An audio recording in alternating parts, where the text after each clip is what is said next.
नमस्कार दोस्तों, आप सभी का हमारे ऑफिशियल यूट्यूब चैनल में स्वागत है। मैं हूं समानंद और देखिए आज सबसे इम्पोर्टेंट टॉपिक के बारे में बात करेंगे। देखिए आप लोग देखे भी होंगे कि इस समय यूपीएस का जो ऑफिशियल गजट है उसको जारी कर दिया गया है। और ये जो यूपीएस का जारी हुआ गजट, इसमें क्या क्या बातें दी गई है और जो इससे पहले जो सरकार घोषणा की थी कि यूपीएस लागू होगा, क्या उससे कुछ डिफरेंट है या फिर। और देखिए कि अब जो आगे आने वाले समय में क्या यूपीएस में बदलाव हो सकता है। जैसे आपका एनपीएस में आप लोगों को याद होगा 2-3 बार इसमें किया गया संशोधन, तो क्या उसके बाद यूपीएस जो आया है इसमें भी क्या होगा संशोधन, इसके भी देखिए बारे में पूरा विस्तार से जानेंगे। और ये 1 अप्रैल 2025 से लागू होगा। और जो सरकारी कर्मचारी हैं उनको यूपीएस में जाना चाहिए या फिर एनपीएस में ही रहना चाहिए, तो देखिए दोनों के बारे में आपको समझाएंगे और देखिए दोनों का विकल्प भी आपको मिलेगा। और देखिए जो कर्मचारियों के साथ धोखा हुआ है वो कहाँ पर धोखा हो रहा है और देखिए कहाँ पर गलती हो रही है। और देखिए सरकार कहाँ पर देखिए जो एम्प्लॉय उनके साथ धोखा कर रहे हैं, इसके भी बारे में पूरा विस्तार से जानेंगे। देखिए ये जो गजट है आप लोग पूरा देख भी चुके होंगे कि देखिए जो भारत सरकार का गजट ऑफ इंडिया है, इसमें देखिए हमको जो मुख्य मुख्य बातें न बस देखिए वो समझना जो कर्मचारियों के प्रति जो लाभ है, और वो जो एक जैसे एक एग्जाम्पल को भी देकर इसमें पूरा समझाया गया ना कि देखिए किस प्रकार से ये यूपीएस लागू होगा एक किसी इम्प्लॉय पर। तो देखिए बात करते हैं कि देखिए इस योजना के अंतर्गत लाभ है। देखिए क्या क्या लाभ है, देखिए मोटा मोटी आप लोग को जानते भी होंगे कि देखिए सरकार क्या बोली है कि इसमें आपका यूपी में देखिए यूनिफाइड पेंशन स्कीम में आपको एक गारंटेड आपको देगी 50% बेसिक है पेंशन देने की बात की गई है। अब देखिए जो आपको 50% पेंशन देगी उसमें क्या क्या बातें हैं। देखिए तो देखिए सबसे पहली बात है कि देखिए पूर्ण सुनिश्चित भुगतान की दर सेवानिवृत्ति के तुरंत पहले 12 मासिक वेतन मूल वेतन का 50% होगा। अब देखिए यहाँ पर समझिए आप लोग, देखिए ये आपका 25 वर्षों की है। अब सुनिए, जैसे मान लीजिए देखिए हर बातों को पूरा विस्तार से समझिए, आपको एक एक बिंदु को देखिए समझाएंगे। अगर मान लीजिए कोई एम्प्लॉय 30 वर्ष के बाद कोई अगर आदमी है या फिर कोई विद्यार्थी 30 वर्ष के बाद नौकरी में आ जाता है, ठीक है। और देखिए नौकरी में जाता है तो अब ये देखिए आपका 30 साल तक तो ये आपको नौकरी करेगा, ठीक है। 30 वर्ष तक ये क्या करेगा, सेवा देगा।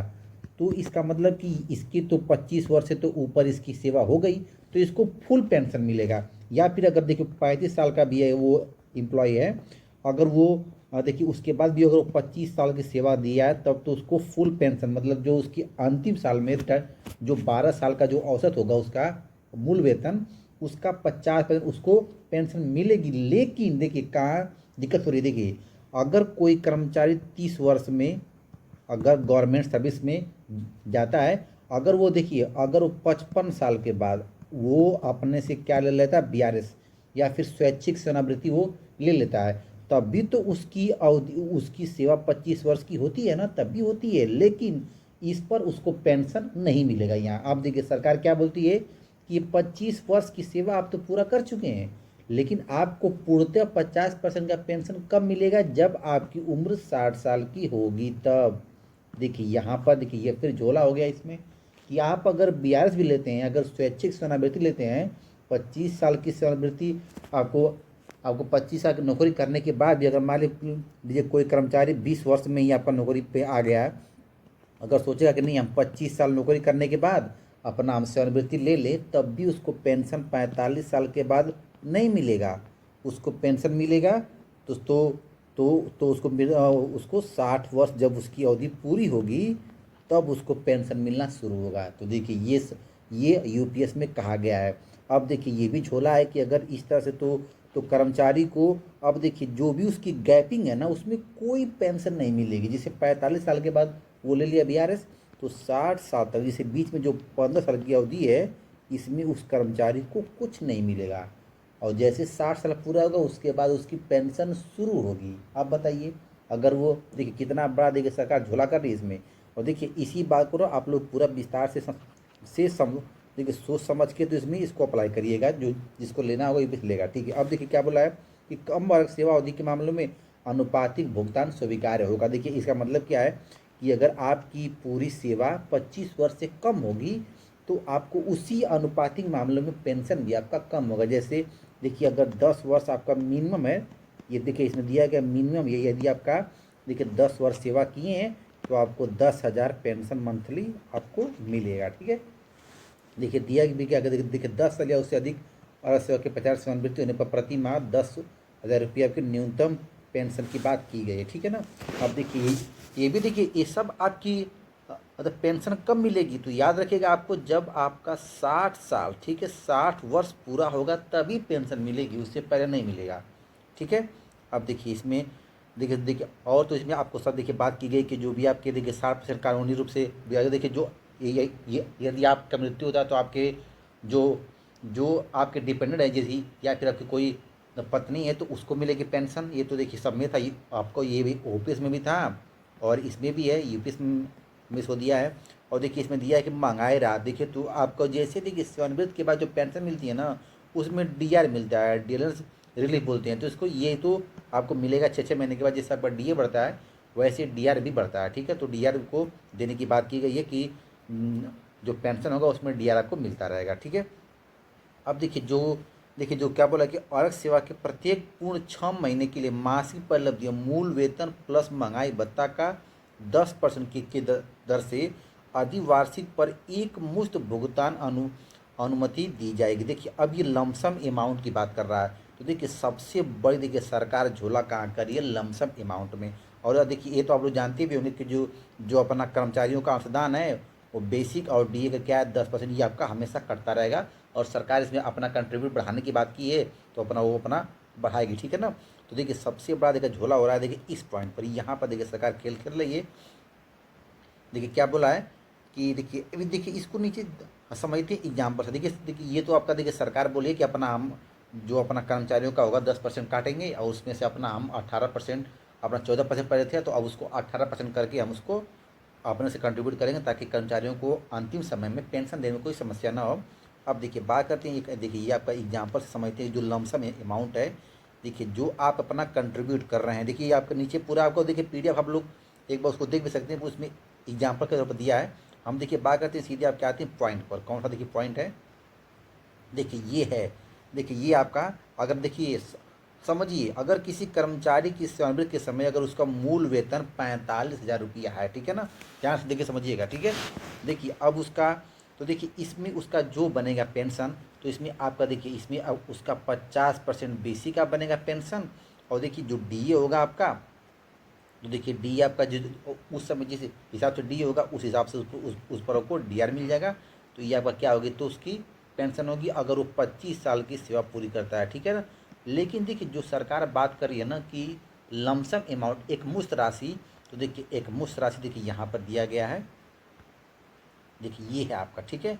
अब देखिए जो उसकी एक मुश्त राशि है, देखिए क्या बोला है कि 1/10, देखिए उसमें क्या होगा, देखिए अभी अभी वो देखिए क्या बताया आपको कि अगर उसकी बेसिक आपका 45,000 रुपया है, उस पर देखिए 53% के हिस्से में डीए चल रहा है, ठीक है ना।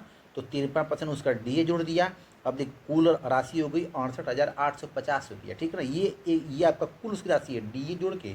अब इसका देखिए 1/10 निकालेगा, ठीक है ना, एक मुश्त राशि के लिए, तो कितना आ रहा है आपका 6,885 रुपया आ रहा है। गुड़ते एल, देखिए इसका देखिए एल का मतलब क्या होता है ना कि ये आपकी सर्विस की जो अवधि काउंटिंग होगी ना वो उसको बोलते हैं एल का मतलब।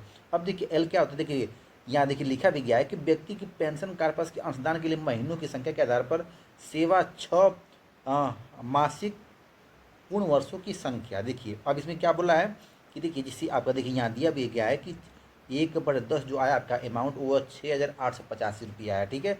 अब देखिए अगर 10 वर्ष की सेवा पूरी कर लेते हैं आप, तो आपको लमसम अमाउंट क्या मिलेगा, 1,37,700 रुपया, ठीक है ना। उसमें आपका देखिए क्या होगा, तो 1,37,000 रुपया ये आपको मिलेगी। देखिए इसमें जो आपका एल का मतलब है वो 6 महीने की संख्या है, ठीक है ना। तो देखिए 10 साल में आपको 6 6 महीने का आपको 20 गो होगा, देखिए 20 से क्या किया इसमें गुणा कर दिया है बस।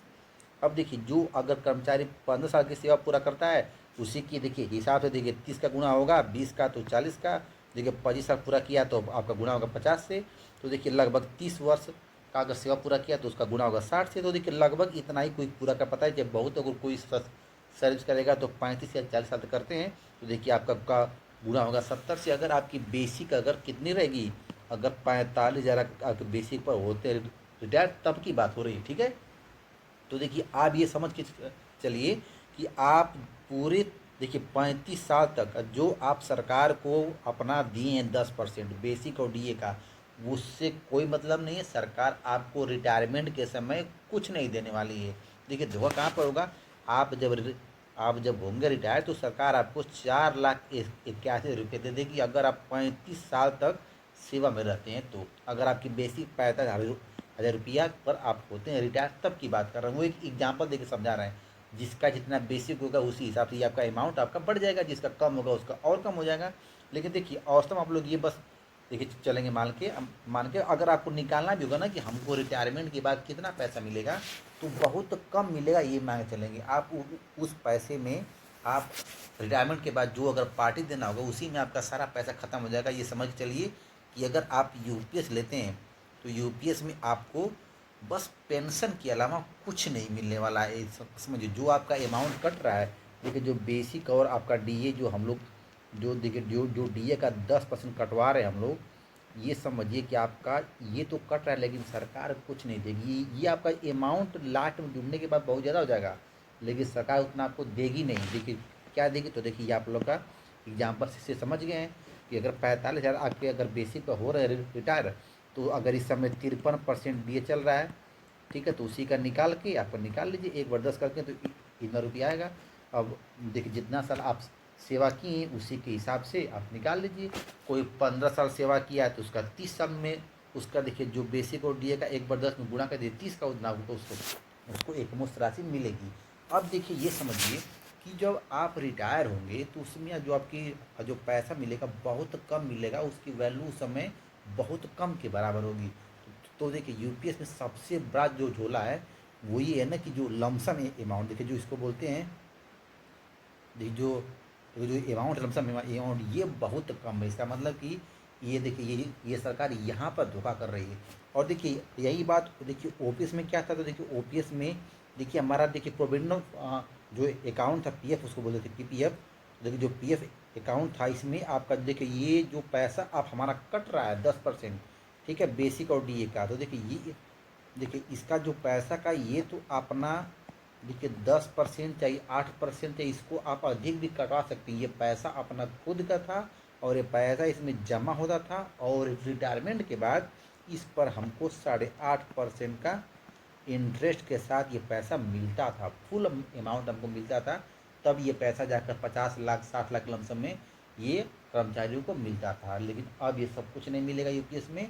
और देखिए सबसे बड़ा देखिए झोल क्या किया सरकार कि ये 60 वर्ष की आपकी अवधि पूरी होगी तभी पेंशन मिलेगा। अगर उससे पहले आप हो गए तो आपको पेंशन कुछ नहीं मिलेगा जब तक आपकी उम्र 60 वर्ष की नहीं होती है। देखिए 2-3 बातें हैं जो यूपीएस में बहुत देखिए सरकार एकदम धोखाधड़ी का काम की है। इन सब बिंदु को हटा देना चाहिए था, लेकिन अब देखिए जैसा भी है, ठीक है। तो देखिए अब देखिए ये दोनों जो पॉइंट है यही हम लोग के लिए सबसे अधिक जानने वाला पॉइंट है, और इसी बात को पूरे गजट में समझाया गया पूरा विस्तार से। आप लोग भी देखिए जान भी गए होंगे, कुछ लोग देखिए पहले से भी गजट को अगर ध्यान से पढ़े होंगे तो उन लोगों को समझ में आ गया होगा, ठीक है ना। थैंक्स सभी लोग को, थैंक्स।